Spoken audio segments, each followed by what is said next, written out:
नमस्कार माइटॉन चैनल में आपका एक बार फिर स्वागत है। एक कहानी ऐसी भी, एपिसोड 231।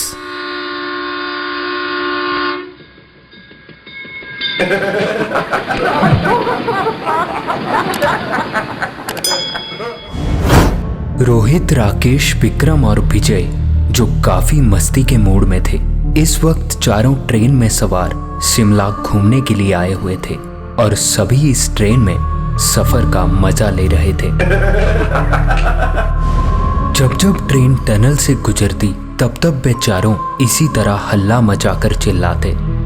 उनकी आवाज से आसपास के लोग भी काफी परेशान हो गए थे, लेकिन कोई उन्हें कुछ नहीं कह रहा था। वह चार लड़कों का ग्रुप अभी शिमला की खूबसूरत वादियों में घूमने के लिए आया हुआ था। तभी उनमें से विक्रम ने सबको चुप कराते हुए कहा, सुनो भाई सुनो, मैंने सुना है ये जो आगे टनल है ना, टनल नंबर 33, ये हॉन्टेड है। कहा जाता है वहां पर कोई अंग्रेजों के जमाने का एक इंजीनियर था, उसने वहां पर सुसाइड कर लिया। लोगों का कहना है कि वहां आज भी उसकी रूह घूमती है। ये सुनते ही साथ बैठे विजय ने बोला, हाँ भाई, मैंने भी सुना है इस टनल के बारे में, पर पूरी कहानी मुझे भी नहीं पता। विक्रम, आगे बता ना यार, पूरी कहानी बता। ये सुनते ही रोहित और राकेश भी हामी भरते हुए बोले, हाँ हाँ विक्रम बता, अच्छा टाइम पास हो जाएगा यार। विक्रम ने सबकी बात सुनते ही बताना शुरू किया। कहते हैं इस टनल को बनाने की जिम्मेदारी ब्रिटिश इंजीनियर कर्नल बड़ौक को दी गई थी। टनल को बनाने के लिए कर्नल ने सबसे पहले पहाड़ के दोनों छोर पर मार्क लगाए और मजदूरों को दोनों छोर से टनल खोदने के ऑर्डर दिए। उनका अंदाजा था कि खुदाई करते करते दोनों टनल बीच में आकर मिल जाएंगी, लेकिन ऐसा नहीं हुआ। कर्नल बड़ौक की ये गलती ब्रिटिश सरकार को ठीक नहीं लगी। उन पर सरकार ने पैसे की बर्बादी करने पर 1 रुपए का जुर्माना लगा दिया। इससे कर्नल बड़ौक की काफी बेइज्जती हुई, क्योंकि ये उनकी पूरी जिंदगी में पहली बार हुआ था कि वो किसी काम में असफल रहे हों। सभी उनकी काबिलियत पर उंगलियां उठाने लगे। कर्नल बड़ौक को इस बात से काफी दुख हुआ और वो परेशान हो गए थे और एक दिन अपने कुत्ते को लेकर सुबह टहलने निकले और टनल में पहले अपने कुत्ते को और फिर खुद को गोली मार ली। कर्नल बड़ौक की मौत के बाद सन 1900 में टनल पर एचएस हार्ली गटन ने फिर से काम शुरू किया और 1903 में टनल पूरी तरह तैयार हो गई। ब्रिटिश सरकार ने टनल का नाम इंजीनियर के नाम पर ही रखा, बड़ौक टनल। ऐसी एक कहानी प्रचलित है कि एचएस हार्ली गटन भी इस टनल का काम पूरा नहीं कर पा रहे थे। आखिरकार चाइल में रहने वाले बाबा भलकू ने इस काम को पूरा करवाया। शिमला गैजेट के मुताबिक बाबा भलकू ने इस लाइन पर कई अन्य टनल खोदने में भी ब्रिटिश सरकार की मदद की, क्योंकि कहा जाता था कि इंजीनियर की मौत के बाद यहाँ अप्रिय घटनाएं होने लगी थी। कई लोगों को इंजीनियर की आत्मा दिखाई देने लगी। लोगों ने बाद में यहाँ मंदिर और पूजा अर्चना करवाई, मगर इसके बावजूद कई लोग ऐसे थे जो यहाँ इंजीनियर के चिल्लाने की आवाजें सुन चुके थे। कहते हैं कि उस दिन के बाद से पुरानी टनल को हमेशा हमेशा के लिए बंद कर दिया गया और जो टनल हार्ली गटन द्वारा बनाई गई थी उसे खोल दिया गया। तब से लेकर आज तक टनल नंबर 33 बंद है, क्योंकि कई बार वहां लोगों को कर्नल बड़ौक और उनके कुत्ते की मौजूदगी का एहसास हुआ है। पुरानी टनल बंद होने पे भी शाम 6 बजे के बाद नई टनल की तरफ जाना बंद कर दिया जाता है, क्योंकि लोग कहते हैं कर्नल बड़ौक की आत्मा उस इलाके में हमेशा अपनी मौजूदगी दर्ज करवाती रहती है। ये सारी बातें सुनने के बाद हंसते हुए रोहित ने कहा, क्या बात कर रहा है यार, फिर तो मजा आएगा। फिर तो वहां आज भी बड़ों की आत्मा होगी, क्यों? विक्रम की इस कहानी पर सबने उसका मजाक उड़ाया। हालांकि विक्रम को भी कुछ खास फर्क नहीं पड़ा। वो भी अपने दोस्तों के साथ हंसने लगा। उसे भी ये सब फालतू ही लग रहा था। कुछ ही देर में वो टनल आने वाली थी। इस वक्त दोपहर का समय था। जैसे ही वह टनल आने लगी, वो चारों दोस्त तैयार हो गए और खिड़की की तरफ आ गए। वो किसी नई शैतानी को अंजाम देने वाले थे। जैसे ही वह टनल के अंदर दाखिल हुए, वैसे ही जोर जोर से उन लोगों ने चिल्लाना शुरू किया। Hello hello Barog, hello Barog, किधर हो? Hello hello. ये कहते हुए वो चारों एक दूसरे को ताली मारते हुए हंसने लगे। वैसे ही चिल्लाते और शोर मचाते हुए वो टनल भी पार हो गई। इसके बाद सभी लोग स्टेशन पर उतर गए और जिस होटल में ठहरे थे उस होटल में चले गए। राकेश टनल से जुड़ी कहानी का मजाक उड़ाते हुए बोला, अबे यार मजा नहीं आया। और टनल तो बड़ी अच्छी लग रही थी, लेकिन साला ट्रेन के अंदर से कोई फीलिंग नहीं आई। साला वो बड़ोग तो दिखा ही नहीं। तुम तो बहुत बोल रहे थे कि दिखाई देता है ये वो। साला लगता है अपने को देखकर डर गया।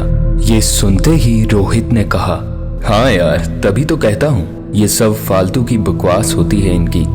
इन लोगों का क्या है, जरूर उस पुरानी टनल में कुछ और ही बात होगी, इसीलिए लोग बेवजह अफवाह फैला देते हैं।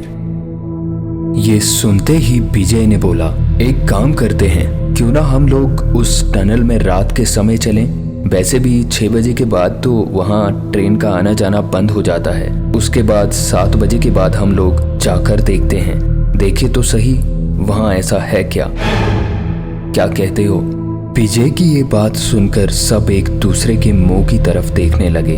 वह सोचने लगे कि जाएं या ना जाएं, लेकिन थोड़ी देर के बाद सब मान गए और शाम को जाने का उन लोगों ने प्लान बनाया। शाम को जल्दी खाना पीना करके चारों निकल गए बड़ोग टनल 33 की ओर।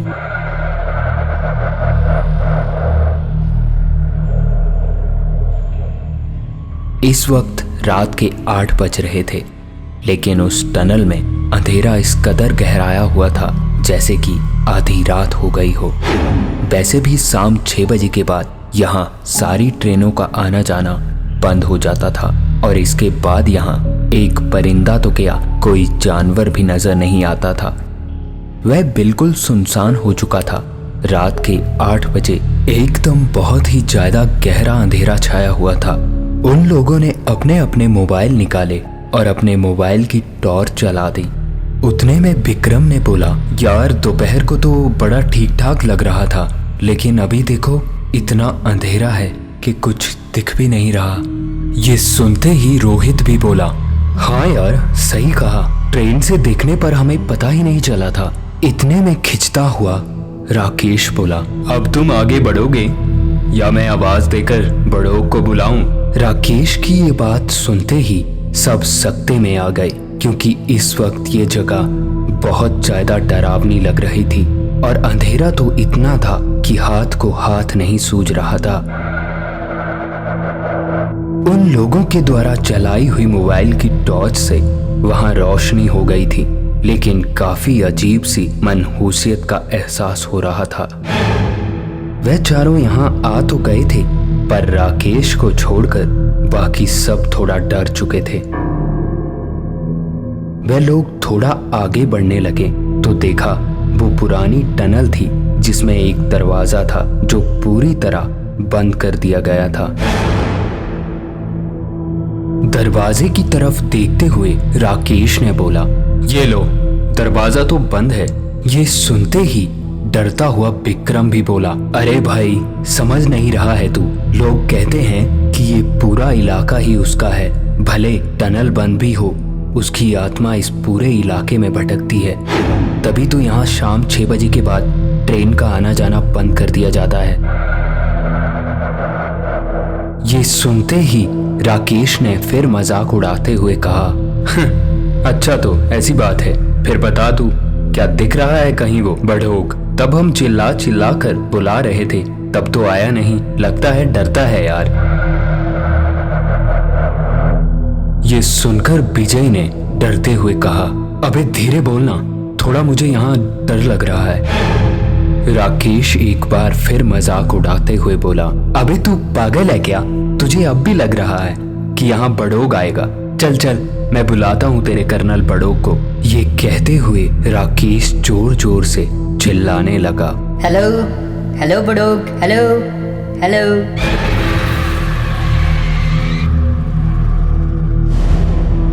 ये कहकर राकेश ने उन सब की तरफ देखते हुए बोला, बताओ आया तुम्हारा बड़ोग? क्या ये सब फालतू बातें यार? एक तो उसने कम्मे से टनल नहीं बनी और ऊपर से भूत बना पड़ा है। इसके बाद उन सब का डर थोड़ा खत्म हो चुका था। वो सब टनल के आसपास घूमने लगे कि तभी टनल के अंदर की तरफ से एक आवाज हुई।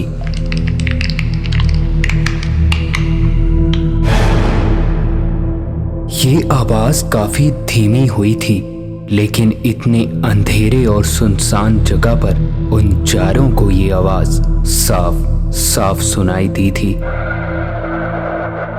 ये सुनते ही विक्रम डरते हुए बोला, वो आवाज सुनी तुम लोगों ने?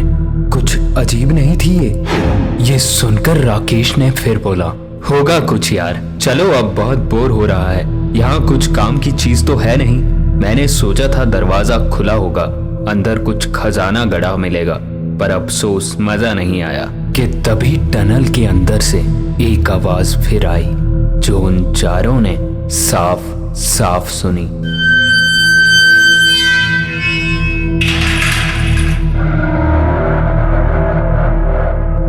मोबाइल की रोशनी में उन चारों ने घूम कर देखा तो जो गेट अभी अभी बंद था वो अपने आप ही खुल चुका था। राकेश दौड़ता हुआ टनल के गेट तक आया और बोला, अबे यार, ताला तो बस दिखावे के लिए लगाया हुआ है। क्या यार, इस पे तो ध्यान ही नहीं गया हमारा। अब जल्दी अंदर जाकर देखते हैं, आओ। अभी थोड़ा ही अंदर गए थे कि एक अजीब सी ठंडक उन चारों को महसूस होने लगी। अपने आसपास किसी के होने का एहसास और एक मनहूसियत साफ साफ महसूस कर पा रहे थे। तभी एक बहुत ही डरावनी कुर्राने की आवाज उन चारों ने साफ साफ सुनी, जो टनल के अंदर से ही आ रही थी।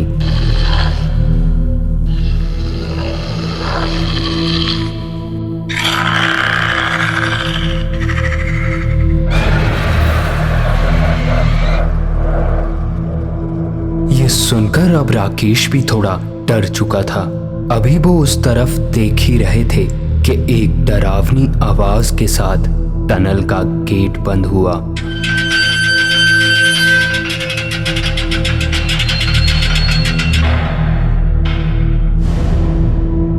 ये सुनते ही चारों गेट की तरफ भागे और चारों जब गेट पर पहुंचे तो उनकी आंखें फटी की फटी रह गई, क्योंकि जो गेट खोलकर वो चारों अभी अभी अंदर आए थे वो बंद हो चुका था।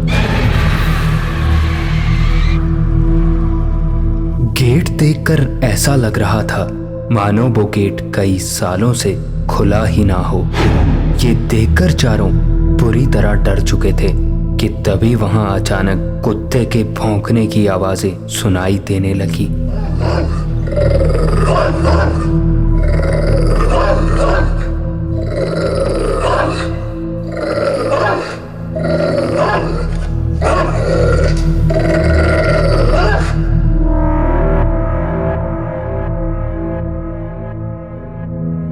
कुत्ते की भौंकने की आवाज उन चारों को साफ साफ सुनाई दे रही थी, पर वहां दूर दूर तक कोई जानवर नहीं दिख रहा था।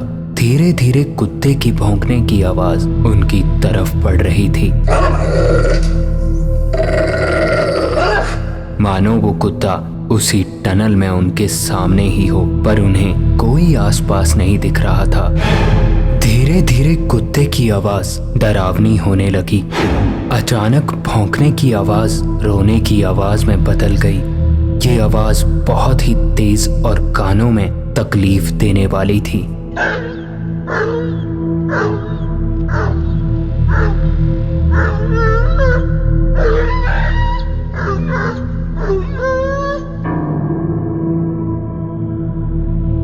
ये आवाज सुनकर सबने अपने कानों पर हाथ रख लिए।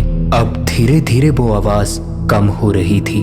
डरे हुए चारों गेट खोलने की कोशिश करने लगे कि तभी ठीक उनके पीछे किसी के चलने की आवाज उन चारों ने साफ साफ सुनी।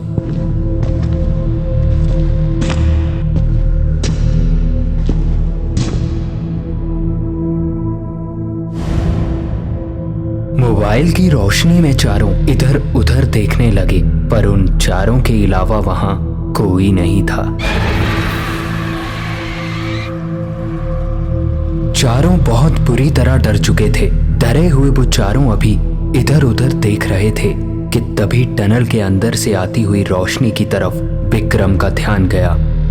सबको हाथ का इशारा करते हुए विक्रम ने बोला, देखो भाई, वहां रोशनी आ रही है, शायद कोई रास्ता है वहां। सबने एकदम से उस तरफ देखा और टनल के अंदर की तरफ जाने लगे।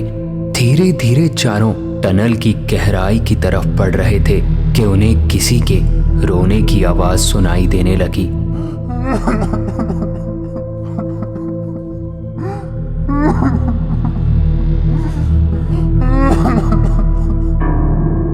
ये सुनते ही चारों एकदम रुककर एक दूसरे की तरफ देखने लगे, क्योंकि यहाँ उनके अलावा अगर कोई नहीं था तो फिर ये रोने की आवाज किसकी आ रही थी।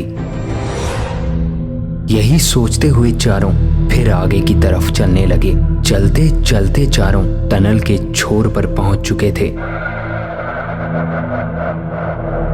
और जैसे ही टनल से मुड़ी दीवार के पास आती रोशनी की तरफ मुड़े, चारों की उधर देखते ही टांगे तक कांप गई, क्योंकि सामने कोई लैंप की रोशनी में बैठा रोए जा रहा था।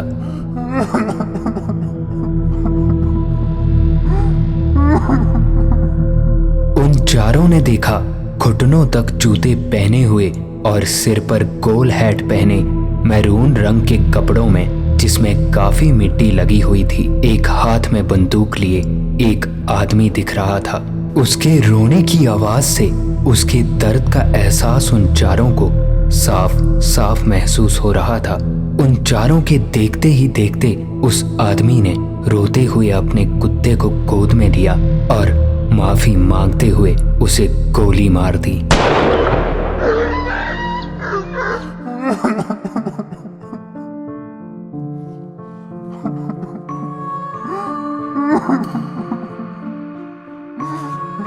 अभी चारों कुछ बोल पाते इससे पहले ही उस आदमी ने अपने सिर की तरफ बंदूक मोड़ी।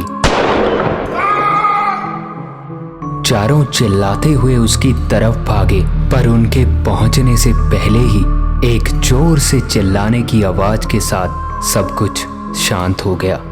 लैंप की रोशनी में वो चारों उस आदमी और उसके कुत्ते को वहां पड़ा साफ साफ देख रहे थे और दूसरे ही पल पूरी टनल में अंधेरा छा गया। जल्दी से उन चारों ने मोबाइल की टॉर्च जलाकर चारों ओर देखा तो वहां कोई नहीं था। ये सब देखकर उन चारों को कर्नल बड़ोग के दर्द का एहसास हो चुका था। यही सोचते हुए वो सब टनल से बाहर की तरफ बढ़ने लगे। सामने आकर देखा तो बंद पड़ा गेट अब खुल चुका था। धीरे धीरे बाहर की तरफ बढ़ते वो चारों एकदम से रुके और पीछे मुड़ते ही जोर से चिल्लाते हुए बोला, हेलो मिस्टर बड़ोग, हमें माफ कर देना। आप एक महान इंजीनियर थे।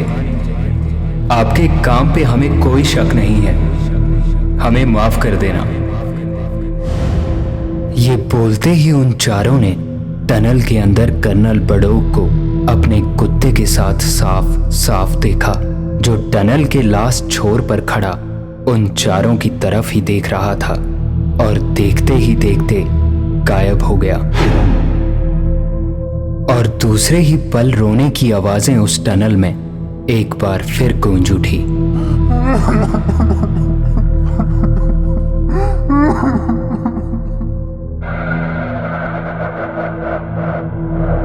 उन चारों की आंखों में भी अब आंसू आ गए थे।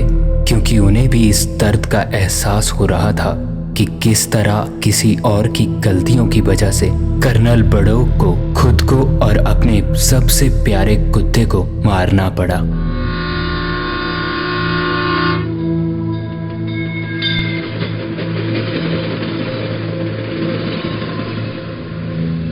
दूसरे दिन भी नियमित रूप से वो ट्रेन उस टनल से गुजर रही थी, पर आज वो चारों बस उदास चेहरे से चुपचाप उस टनल को देख रहे थे और कुछ ही देर में ट्रेन उस टनल से आगे गुजर गई।